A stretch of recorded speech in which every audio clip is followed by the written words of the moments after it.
All right, friends, so we are down here in the kitchen and I am gonna make some more of that apple pie filling because it turned out so good with those pies. I am gonna make some more to put in the pantry. I've got a little bit left over of the actual syrup goo for the pie and I needed more apples. So I'm gonna cut up these apples and I'm gonna increase the amount of goo that I have.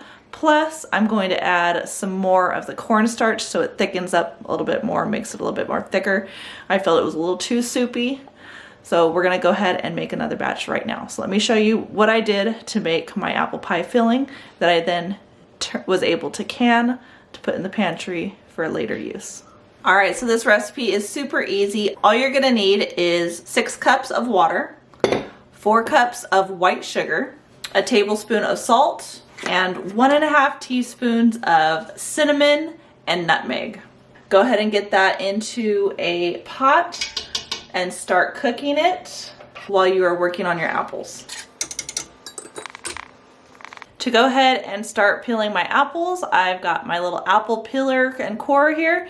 I'm gonna get it set up on the corner of the counter table and we're gonna start getting the rest of these apples cut up and peeled to put into our goo. All right, my apples are all clean. So all you're gonna have to do is at the bottom of your apple, you're gonna stick it onto the 3 prongs that are right here and then push it all the way back. And then just turn it until it starts peeling the apple for you.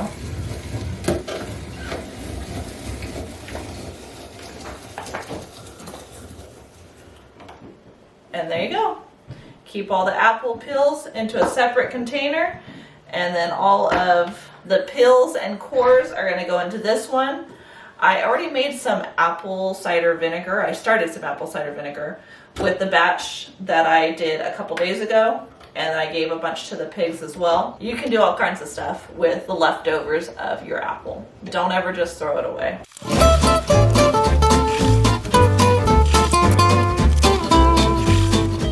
All right, friends, so my goo is about ready to start boiling, so I went ahead and got my slurry ready. This is cornstarch, and this is what's gonna help thicken up your pie filling so that way it's nice and thick and not runny. Start off with 1 cup of cornstarch and just kind of go from there. And you always have to mix it into cold water first. Do not put powdered cornstarch into a hot liquid.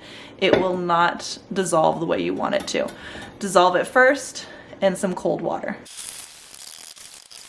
All right, that time around it thickened up really quick, and that I believe is where I want it to be. I'm gonna go ahead and start adding in my apples that I just cut up, and then we're gonna go ahead and throw that into our goo, mix it all up, and then we're gonna get our jars ready to put in the canner. All right, friends, so I've got my apple pie filling all done. I've got clean jars here, and I've got my canner starting to heat up that water. I am water bath canning this, but I will be using my pressure canner. I'm just not putting the weighted gauge on top of it, so that allows it to be a water bath can versus a pressure canning.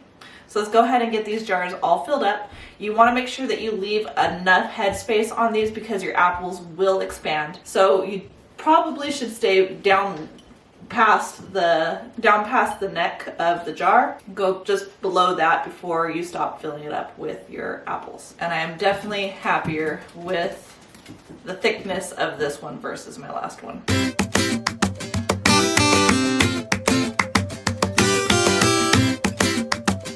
And you see I left quite a bit of headspace on here. This way my apples will expand and they won't boil over in the canner. I'm gonna go ahead and wipe the rims really good, and then we're gonna get our lids on top. Put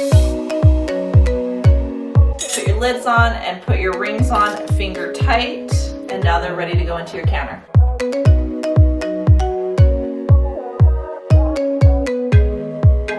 All right, it's very important to know that when you're water bath canning that you need to make sure the liquid inside your canner goes above your jars by about 1 inch.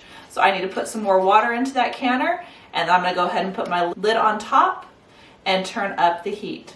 Once I hear it start boiling really good, I'm gonna go ahead and count for 25 minutes, and then it will be done. At that point, you can let it sit for 5 minutes after you turn off the stove.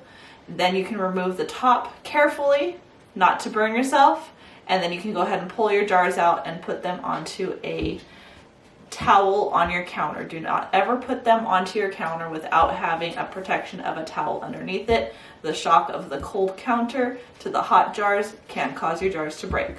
So let's go ahead and fill this up and get the canner going. All right, friends, thanks for hanging out with me in the kitchen today. We've got 14 jars of apple pie filling down in my pantry that I can use all winter long. If you want to use this recipe, I'll go ahead and drop it down into the description, the complete recipe for this apple pie filling. Friends, I hope you enjoyed this video. Don't forget to like, subscribe, share with your friends and family. As always, I hope all is well and have a blessed day.